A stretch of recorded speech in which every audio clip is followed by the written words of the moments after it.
Let's begin by looking at some of the good news emerging from the tourism sector. That's up 11% for quarter one.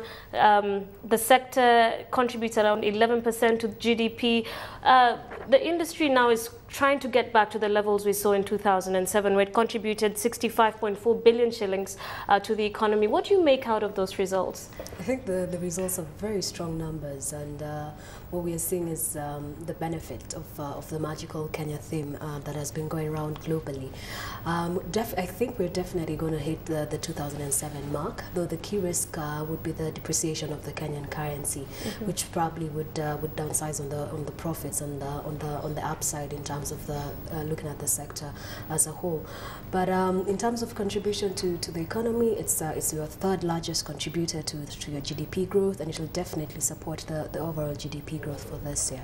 Now, one of the companies that directly benefits from positive tourism results is, of course, TPS Serena. We've seen it take on an aggressive expansion strategy across East Africa with 5-star hotels from Rwanda, Uganda. They're now into a 1.2 billion shilling rights issue. What's your take on what we are likely to see in terms of the performance of TPS Serena going forward and the impact on its share on the NSE? In terms of this year, given the fact that TPS Serena is a seasoned player, will definitely have huge impact on the bottom line. Increased numbers of tourists coming in, increased occupancy rates, and the fact that they're raising 1.2 billion to expand their presence within the region and also to upskill their current facilities will definitely work for them, because now they're also striving to focus on the at the top end of the market and offer a higher sort of premium quality service to its customers. This will definitely work well for the shareholders, though the shareholders need to be cognizant of the fact that the 1.2 billion injection in terms of equity will depress their returns on equity in the short term, but I think it's definitely going to work for them in the longer term.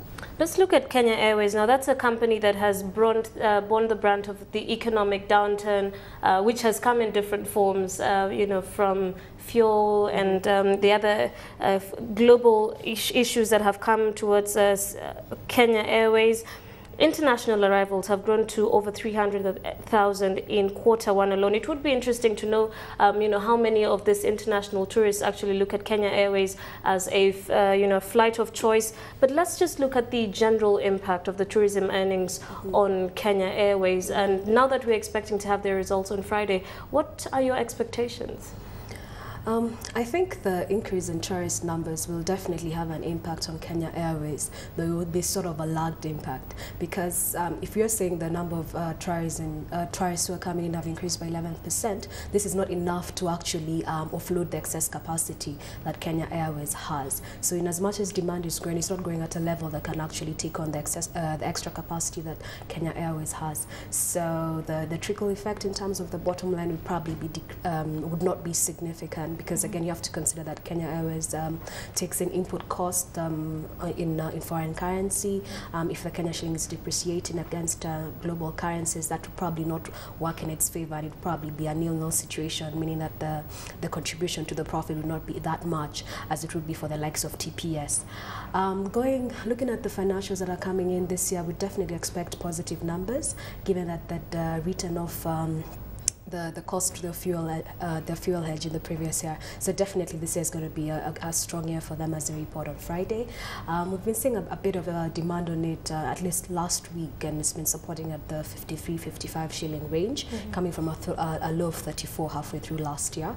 So I guess it would be very interesting just to see what management's expectations are in terms of increasing capacity, in terms of what initiatives that they have to increase the uptake of the seats that they actually have on board. Let's step away from tourism and related stocks and focus on the financial sector. Barclays results down for quarter one, when we've seen the other banks post double digits. What is your analysis of those results? For Barclays Bank, the net interest income was actually up. What happened, there was a more than commensurate increase in their staff costs, which were at about 1.5 billion at last quarter. This quarter, there are 2 billion Kenya shillings. So this sort of offset all the gains that came in through their net interest income. In terms of just operational efficiency, their cost to income ratio was up to 63%, which is also considerably high, given the fact that if you compare it to the likes of Standard Chartered Bank, which operate in more or less in the same kind of space, a bank like Standard Chartered Bank is doing a cost to income of 34%. For Barclays Bank, it's not going to be a very easy year. I don't think their strategy is clear-cut, at least in the marketplace, because at one moment they're going out, they're looking for loans.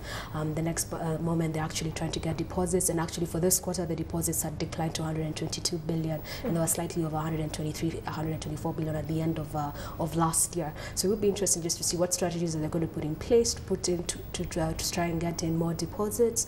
How efficiently can they use their workforce? Are they putting in any new IT systems that will actually bring operational gains? But I think it's going to be a hard year, because if you're having banks like Standard Chartered that are doing 40% year-on-year growth, and these guys are doing 9% year-on-year growth, we would want to see what the investors are going to look at. But today's comments, there are no comments. I mean, there was no much interaction on the counter in terms of investors. Okay.